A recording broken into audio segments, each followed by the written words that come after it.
nhảm về bài nè vậy lẹp lồm nhá.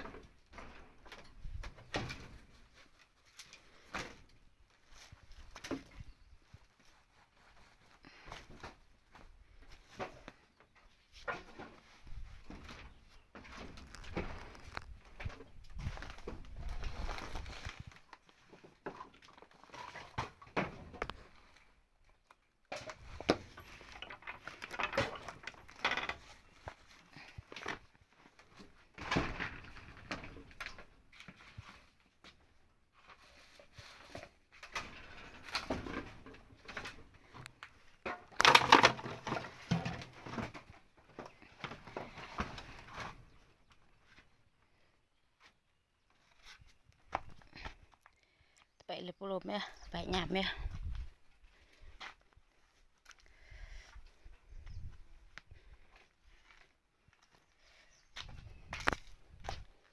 Ơi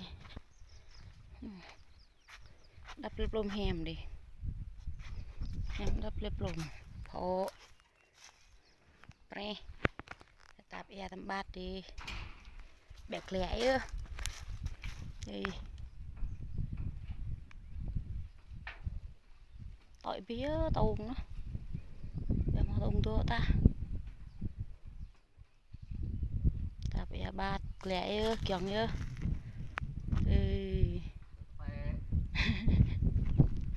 nhớ nhá. Đây lẹp lồm hèm ta đắp đi.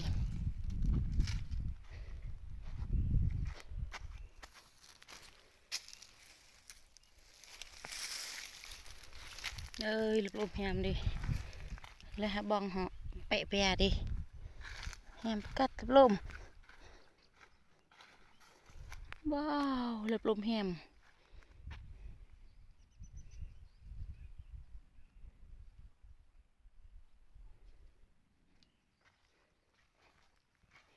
lẹp lồm luôn nằm bồng lấy đắp lẹp lồm bẹ bẹ dại như cơ nhậu rồi lẹp lồm mấy lẹp lồm đắp cắt hèm mua cái ta mau cái kết ơ hả tậu lẹp lồm mấy phun ổ rê bẹ bừng nghe đi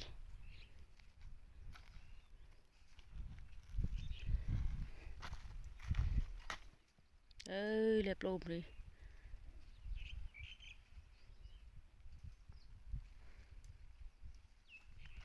đây đục ya tầm bạt đây chọn nhá lẹ nhá.